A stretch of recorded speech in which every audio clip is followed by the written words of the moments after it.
Ah, classic survival horror of the early 2000s. Probably my favorite genre when it comes to video games. Must be something to do with the fact that I lived my childhood growing and playing alongside with the first Resident Evil and Silent Hill games. Oh, the memories! That's basically the biggest reason why I get so excited whenever I found a game, usually on Steam, that is marked as old school horror game. That is my cue to give up my money and play the game. No questions asked. So I played Observo.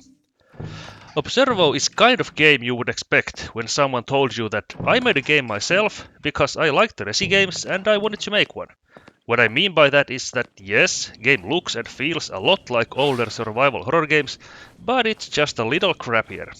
So, the story goes that you play as a dude called Edgar, a stereotypic white man in a suit, who is on a business trip in a small town for reasons unknown.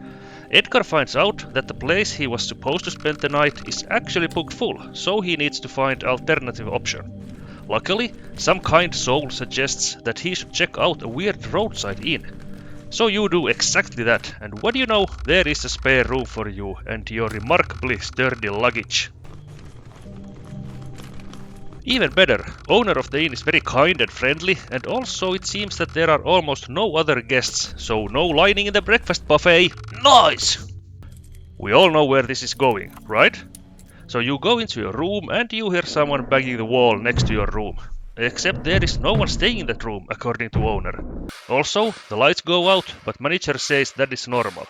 What do you mean it's normal? I want my coffee hot, goddammit! Next thing to do is of course go and knock every single room door and eventually you wander into this meat lump thingy.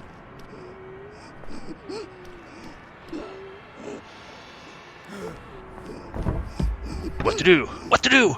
Take the pipe and beat the shit out of it.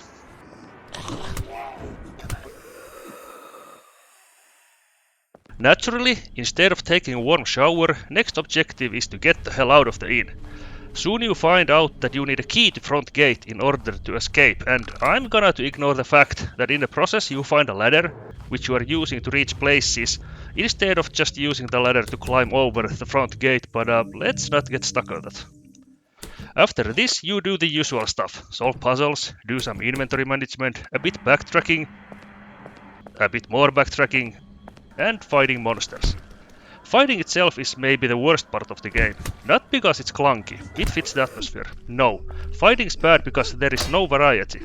Every enemy, and there are two types of enemies, needs to be treated with the same treatment. Lay down bear trap, wait the meat lump thingy walk into it,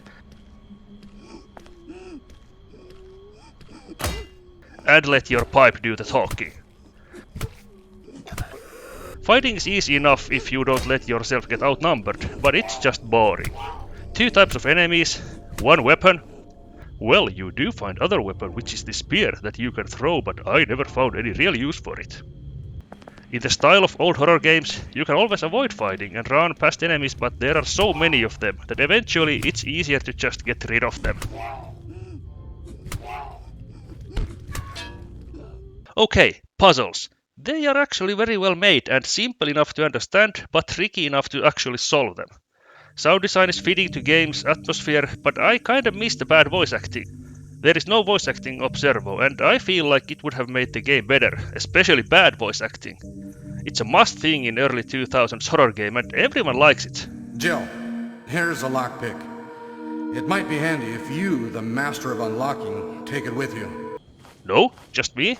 Okay, moving on. Overall, I really enjoyed my time with Observo, but there was one major issue that basically ruined my endgame.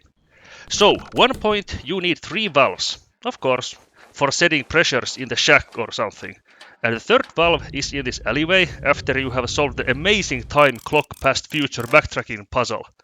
So, I found the last valve, and when you actually pick it up, the game spawns an enemy in the alley you are supposed to exit. My issue was that the enemy didn't move nor attacked me. It couldn't be aggroed nor killed. It just stood there and my dude Edgar was too broad-shouldered to go around. Damn you proteins! I tried hitting it, throwing spears to it, laying bear traps, talking sense to it, and reloaded my game and saves many times, but nothing worked. So I actually wasn't able to complete the game. I watched the rest of the game on YouTube and apparently I was nearly at the end.